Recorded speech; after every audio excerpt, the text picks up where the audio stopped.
Hello and welcome back to FatbossTV. Today we're having a look at the Halls of Valor, which is the new 5-man dungeon on the Legion Alpha. Yes, this is the first dungeon that we've had access to. There's 8 more available soon, I guess. We'll be able to see them eventually. But this dungeon is awesome. It comprises of 5 bosses, and of course, as the title suggests, it does take place in the Halls of Valor, which is actually the warrior class hall. And you meet like Odin and you're fighting stuff, and there's invisible dragons because it's not finished yet. And it's really fucking hard, but it's really awesome. It was great to go through it. So we wanted to show you exactly what we saw. So when you first jump into the instances, like really remind you of Vortex Pinnacle from Cataclysm, this giant floating island in the sky. It doesn't help that it actually has the same loading screen. Yeah. That kind of re-emphasizes it. Yeah. But it is super awesome. And the first set of trash, pretty easy. You just kill it all off. But there is one thing that like kind of teaches you about the next boss, is that there is actually a dragon in the trash.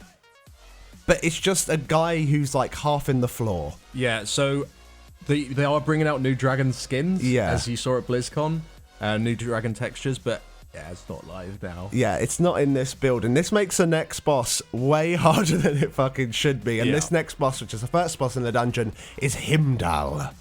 So he has one main ability that you really need to worry about, and that is something called Horn of Valor. When he does this, he deals damage to everyone in the raid, and then is supposed to spawn drakes. Yeah. That come flying in from the outsides of the room. They fly over the platform, and as they fly over, they leave a load of lightning on the ground. And if you get caught by this lightning, at least on the alpha, it pretty much one-shot you. Yeah, absolutely demolished. It does a shit ton of damage, but as dragon skins don't exist in the game, it's just a floating fella. Yeah, like it's just a guy that looks like he's on a, I don't know, like a witch's broom or something. It looks fucking retarded. It's really, really silly. And it's really hard to see because, of course, you've got all these pillars in the way. I had to ask, like, because I was tanking this dungeon. I couldn't fucking see where they were at all, but I'm sure it'll be a lot easier to see when they're actually got the skins on. But the way that you sort of do it, the best way of dealing with the ability was that as soon as you worked out where the first one was coming, because they do come in pairs, you'd get one line coming, then another line, and then towards the end of the encounter, they'd actually come in packs of 3. Yeah. But the best way of doing it was as soon as you see the first one, and once he's gone, just move into that particular line, and then like the other ones didn't really matter because they would never go down the same path. But yeah, that particular mechanic was the hardest part, really. Yeah. Pretty difficult to deal with because you simply couldn't see the drakes because the guys were so small. On top of this, he also does have a frontal cone that deals a massive amount of physical damage to the tank, as well as applying a dot.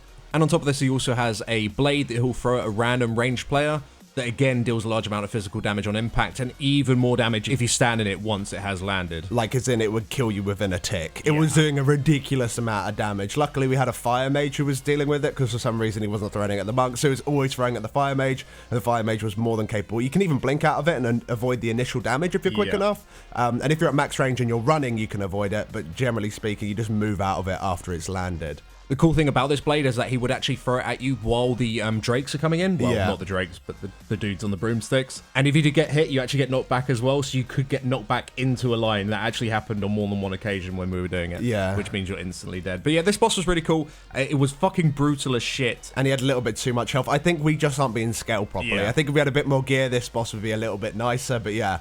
It's definitely a hard one to kick us off. So after you've killed him off, you actually make your way towards like the main area, the main building. And you actually get an option of where you want to go next. You can even go left or right. Straight ahead of you, there is a room, but it's locked. Yeah. And you need to clear both sides before you can actually get down that way. So initially, we actually decided to go over towards the left-hand side. You kill off a load of trash, you go through some, like, hallways, and then you get to an open area where you'll see ghostly Valkyrs up on, like, a platform area. But you'll also see a mini-boss on the left and the right-hand side. You have Solston and Olmer. Yeah, that'll do. With Solston, all he does is an ability called Eye of the Storm. This pretty much just makes a giant circle on the ground, and they just ticking damage to everyone in the group, and if you stand in the circle, you take less damage. So, stand in the circle, so you take less damage. Yeah. Olm is way more interesting, though, because he has an ability called Sanctify. This pretty much just makes it so loads of orbs get sent off across the platform, and if you're hit by an orb, you take a large amount of damage. So the idea is that you avoid the patterns. It's kind of reminiscent of maybe Attenuation back in very, the Heart very similar of Fear. to that ability, yeah. So you can avoid all of it. If you want, you can get the tank just to stand in one place and absorb all the orbs, and everyone can stand behind them if you're being lazy. But it's generally moved from that shit. And the reason that these are both important is that the next boss, I'm going to say it once, Hyraja, that's as good as it's getting, actually uses these two abilities from the ghosts of these mobs, because after you killed the mini bosses, they turn into ghosts, and then depending on where you position the boss while you're fighting her, she'll gain the abilities of the ghosts. Or do both of them. Or do both of them if you keep in the middle. So the idea is that you drag her to the left side, and she gets a stacking buff that increases the amount of the damage that the Eye of the Storm will do. So she'll do one Eye of the Storm, and then you drag her over to the right to reset a stack, and then she'll gain stacks to make it so her next Sanctify will do more damage. You just keep oscillating between the 2 points to make it so she doesn't absolutely destroy you. It's pretty cool mechanic. Yeah. I mean, it's a pretty clever way. I mean, on top of that, there is other abilities that she does. Like, she'll put a debuff on someone that when it expires, it just deals damage to that player and anyone nearby, so you just got to run out of the group. And she'll also do a knockback on the tank. Which you can use to position her, actually. Yeah, I did that a couple of times. Yeah, I mean, we used that a couple of times. That actually worked pretty well. But that does a large amount of damage. And also, the tank sort of acts as a projectile. Yeah. If players get hit by the tank, then they also get knocked back and take damage. So the idea is that the tank just, doesn't get knocked back into anyone. But yeah, I thought it was a cool encounter. Yeah, the fact that you're taught about the mechanics before the fight, I'm always liking that. Trash that actually means something. And yeah, it's pretty simple though. You just move side to side, and avoid the cool but simple mechanic. Yeah. So after we decided to kill that boss that I'm not going to name, we then decided to go to the right-hand side. And on the right-hand side, after clearing some trash that kind of really didn't do too much, you got to a portal. And when you clicked on this portal, you went into a lovely green hunting field. And it was awesome. It was full of mobs. It was like loads of deer around the place. And there was wolves. And there was a drake that was actually a very small, tiny box that nearly killed our mage because I didn't see it. It was great. So after clearing out all the trash, you start seeing some paw prints on the ground. And this will lead you to the big wolf boss called Fenrir. So this guy's pretty simple in terms of how you have to deal with him, but he really, really hurts, so you got to make sure you do it correctly. He'll do some AoE damage, like on the tank, but then it is split between everyone nearby. So the idea is that you're relatively close to the tank, but then also you need to move away because he does an ability called Ravenous Leap, where he'll mark a couple of players, and then after a couple of seconds or so, he'll then jump to each of those players, applying a dot, and he'll also deal damage to anyone nearby. So the idea is, move away for the leap, stack back up for the claw frenzy, and that's all you need to do. He also has an unnerving howl which will interrupt anyone and lock you out for 3 seconds, which kind of sucks for monks when your passive makes it so you're constantly casting. Loz is always locked out. Yeah, I was. But once you get him to around 66% health, he then fucks off. He's like, I ain't dealing with this anymore. And he runs off to a cave on the other side. He goes in stealth, and the way that you can find him is that there's little blood trails on the floor. So it's kind of like you're hunting this mob. And you find him by a big cave surrounded by wolves. Now, the idea is that you do clear out these wolves because he does gain a new ability and you need a lot of space to deal with it. So the idea is clear out all the wolves. We learned that after we wiped. We learned that the hard way. So clear out all the wolves, and then he has this new ability which will fixate on a random player and hunt them down. While chasing them, he gets a stacking physical damage increase, so he'll start hurting and hurting if he reaches you. But the players do get a slight movement speed increase as well, so you can leg it away. And the idea is that you do kite him, because if he does hit you and you haven't got a huge cooldown up, you'll pretty much die. And we struggled on this guy quite a bit. I think it was more the fact that we were only 4 players, so we kind of lacked a bit of damage. Yeah. But when your stacks from the leap, because the dot lasts permanently, when it stacks up to, say, 3 or 4, that's when it actually becomes really difficult to heal. Yeah. And if you get chased, you can't fucking heal. Yeah, exactly. So, yeah, that kind of sucks. But yeah, no, that was a pretty interesting boss. But yeah, just don't do it with 4 people. And make sure you clear out the invisible dragons and wolves. Yeah. It's very important. Now, after you killed Fenrir and the boss that we shall not name on the left-hand side. Yeah, because it's complicated. You'll actually get a buff that increases your movement speed by 150%, called Blessing of Odin. And what this does is this allows you to open up the room that's locked between both the left and the right-hand side. Yeah. There's 2 trash mobs there. They're pretty nasty, actually. They do like this lightning chain. Yeah, it's like a line on the ground that deals a ton of damage. It's horrible. So just, don't stand in that. Kill those 2 off. You go through the doors. You move up towards an edge, and then suddenly a fucking magical travelator appears. It's so cool. I thought it completely removed control of your character. So what it does, it just sends you forward. It's like you got numlock on. You can't actually stop, but you can turn. And I was just like, I wonder if you can fall off. You can fall off. You can fall off. And then your game crashes. So yeah, make sure you don't do that. But either way, the idea is you go flying across this bridge, ascending up to Odin, to tell him, oi, look, we've done your trials, don't you love us? And that's pretty much the point of the instance anyway. So you pop all the way up there, but then you've got to prove some more things to him with 4 of these little mini bosses you've got to deal with. And how these mini bosses work is that you can actually speak to them and you can decide in which order you want to fight them. But it works very similar to how the Archimedes trash works in Blackwing Descent, where every time you kill one of them off, The next one has his abilities, and you can actually see what abilities they have by like highlighting over them. They all have their buffs beforehand. There's not really anything to worry about. Like, one of them spawns an ad that will move towards them, and if it reaches them, it heals them up. One of them will do, like, an ability where it just throws a dagger at a random player. To be honest, all of them were a little bit underwhelming, and it was pretty easy to deal with. Yeah. We killed, like, the first 2 off, and then the last 2 actually spawned together. I don't know if that's a bug or intentional. I don't think it's intentional. I don't think it is intentional, but we killed those off. They weren't really a big deal. And then you'll actually have to fight a boss before you actually get to see Odin. This next boss, named God King Scovald, is really simple, to be honest. He only has one ability that actually matters. The other ones are like really simple and easy to deal with.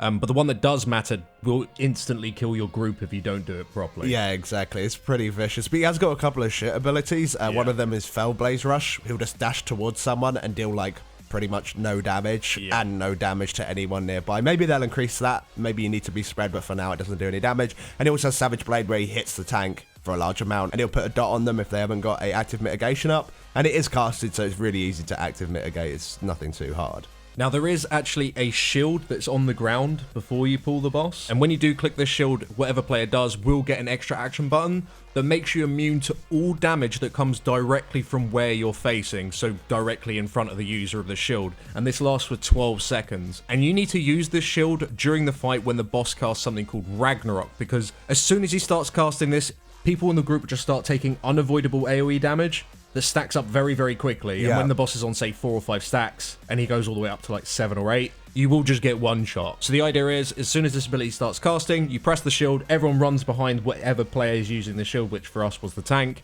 Once the ability's over, everyone go back out, and they can start fighting the boss again. However, the shield actually gets knocked out of your hands, very similar to sort of like, I don't know, Iskar. But instead of someone else being able to pick it up, the boss will pick it up. Yeah, and what he does when he picks it up is that he just like stands with it in front of him and then does something called Flames of Woe, which just creates little fire patches under your feet. So the idea is that you stand behind him in order to actually do damage to him. You don't need to hide from anything. You're just trying to hit him.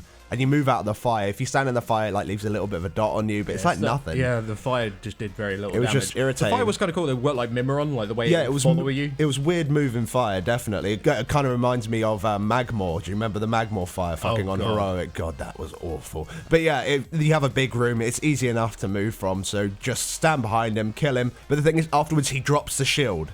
And he will cast Ragnarok soon. So if you don't pick up the shield, like one time I forgot to pick up the shield, we all died. So yeah, make sure you pick up the shield afterwards. It doesn't matter who it is, anyone can pick it up. It's generally good to use it in melee range, so of course the melee DPS can continue attacking the boss while you have got the shield up. But yeah, that's the boss. You just keep repeating those things over and over again. The fire never becomes an issue because it eventually despawns. Yeah. So maybe on Heroic they'll make the fire permanent because then maybe it might like require you to position the boss properly. But yeah, on normal mode, it's fairly challenging because it will one-shot you if you fuck up. But yeah, it's absolutely awesome. And after Scovald dies, Odin pops down and he's like, well done, adventurers. So once you pull Odin, the immediate thing that you'll realize is that he has more health than everything in the entire game put together. Yeah, he has a fucking lot of health. And it's really, really scary. We'll get to that a little bit later. But he has a couple of big abilities that you really need to look out for. One of them is Spears of Light, where he pretty much just lobs a spear on the floor. You like see a swirly patch and you can move out of it. If you actually are hit by the spear, you take an absolute ton of damage. And the spear itself will deal a little bit of ticking damage if you're stood right next to it. It's like on fire, so if you're standing near it, you'll take some damage. So move from the spears, they are bad. And after the boss has spawned, say, 3 or 4 spears, he'll actually shatter them. And when he does shatter them, they just sends out fragments. They like look like orby things in all directions around the room. And if you get caught by them, of course you take a load of damage, but you're also stunned for 3 seconds, which really fucking sucks. And this is actually quite irritating because the boss, at the same time, or roughly around the same time, does another ability called Runic Brand. And this will place a debuff on everyone in the entire group for 12 seconds. And while you have this debuff, you're taking damage. Once these debuffs are applied to you, you'll notice that they actually have a certain color to them and a certain rune associated with them. And these actually match some runes that light up on the ground. If you match your icon on your head with a rune on the ground and you run over it, you gain a 50% damage and healing increase, as well as a 25% movement speed increase for around 30 seconds. And you turn into a Valkyr, like, angel-looking bastard. Yeah. And the dot is removed, more importantly. And I think you get full health as well. So run over the runes are really important. But, of course, try and avoid the orbs while you're doing it because you might die. But, yeah, it's awesome. You go pick that up. You do a ton more damage to the boss. But still feels like you're not doing anything to him. I mean, we were 4-manning a boss with 110 million health or whatever it was. It was pretty scary. But yeah, on top of that, she also has something called Radiant Tempest. This is just a massive circle around him, and after like a very long cast, it will just instantly kill anyone pretty much who's within the circle. Yeah. So you just got to run away from the boss, and then you run back after the cast is finished. But yeah, that's the boss. It's just really fucking long. And the thing is, like, the longer it goes as well, the more spears spawn every time he lobs them. So the more difficult it becomes when Runic Brand comes around, because the sheer spatter, there's so many fucking orbs flying about all over the place. It's very scary. However, the boss doesn't die. He just sort of gives up at 80% and says, well done. I was so happy. Because Yeah. I was literally saying really at the time, I was just like, hopefully the boss is like, well done, adventurers, I'm off now. And he literally did it when it said, so it was great. But yeah, this whole instance is really awesome. Apart from the invisible dragons making things way too hard, and some of the mechanics maybe being a little bit the first boss was just brutal as fuck. It was really hard. Everything about the first boss was fucking difficult. We wiped more on the first boss than any other boss. I mean, we wiped quite a lot on the wolf boss because we didn't really have the damage. Yeah. We were kind of 3-manning that. It didn't really go too well. Yeah, it was very, very difficult. Yeah. But yeah, the whole instance itself, I think, is really cool. The fact that you go to this giant, like, hunting grounds, and then you're fighting on this bridge with all the dragons. And it just looks amazing. So I mean, they've done really a fucking cool. awesome job of this place. It just looks brilliant. So thank you very much for watching, guys. If you enjoyed this little preview, then do drop us down a like. And make sure you subscribe if you'd like to see more alpha content. Me and Alex are going to be very busy over the next few weeks. Yep. So keep your eye on the channel, and you can see all that shit as it comes out. Thanks for watching. Thanks for watching.